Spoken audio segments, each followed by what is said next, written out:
آپ کی رگ رگ سے ہر کوئی واقف ہو فرق نہیں پڑتا، بس دکھتی رگ سے کوئی واقف نہ ہو، ورنہ آپ کی ساری رگیں دکھنے لگیں گی۔ وہ جو آتے ہیں تجھے روز تسلی دینے، باتوں باتوں میں تیری بات بھی لے لیتے ہیں۔ خود کے بارے میں نہ کسی پیر سے پوچھو نہ کسی فقیر سے پوچھو، آنکھیں بند کرو اور اپنے ضمیر سے پوچھو۔ تلخ باتوں کے جواب سب کو ہی دینا آتے ہیں، پر کبھی کبھی پرورش زبان روک لیتی ہے کچھ ایسی ہی بات جو چپ ہوں، ورنہ کیا بات ہے جو کر نہیں آتی۔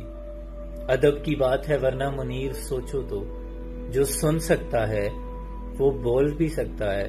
خلیل جبران لکھتے ہیں کہ نئی بنیادیں وہی لوگ رکھ سکتے ہیں جو اس راز سے واقف ہوں کہ پرانی بنیادیں کیوں بیٹھ گئی تھی۔ میں نے کہا خلق تو گندی ہے، گنہگار ہے۔ وہ مسکرایا اور کہا عشق میں عاشق بن، ابلیس نہ بن۔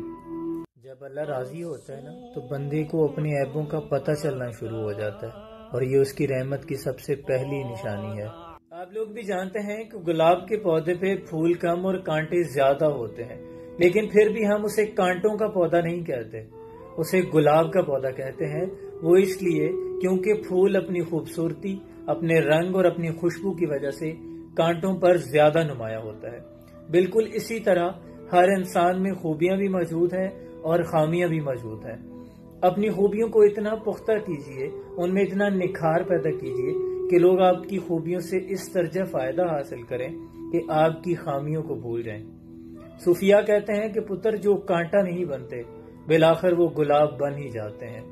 اللہ آسانیاں حاصل اور تقسیم کرنے کا شرف عطا فرمائے، آمین۔ منفی سوچ بھی غلط نمبر کے اینک کی طرح ہوتی ہے، ہر منظر دھندلا، ہر راستہ ٹیڑھا اور ہر چہرہ بگڑا ہوا نظر آتا ہے۔ اگر ایک گلاس میں آدھا گلاس پانی ہے، آدھا خالی ہے، تو اس میں مثبت سوچ یہ اپنائیں کہ آدھا گلاس تو پانی ہے، لیکن اگر یہ کہیں گے کہ آدھا خالی ہے تو یہ منفی سوچ ہے۔ اور مثبت تبدیلی ہمیشہ اندر سے آتی ہے۔ جیسے انڈا اگر اندر سے ٹوٹے تو زندگی جنم لیتی ہے، اور اگر وہی انڈا باہر سے توڑیں تو زندگی دم توڑ دیتی ہے۔ مثبت تبدیلی اپنے اندر سے اپنائیں۔ جزاک اللہ۔ ضمیر بھی سڑک پر لگے ہوئے معلوماتی سائن بورڈ کی طرح ہوتا ہے جو درست راستہ اور سمت تو بتاتا ہے مگر اس پر چلنے کے لیے مجبور نہیں کرتا۔ یہ ہم پہ منحصر ہے کہ ہم اپنی منزل کے لیے کس راستے کا انتخاب کرتے ہیں۔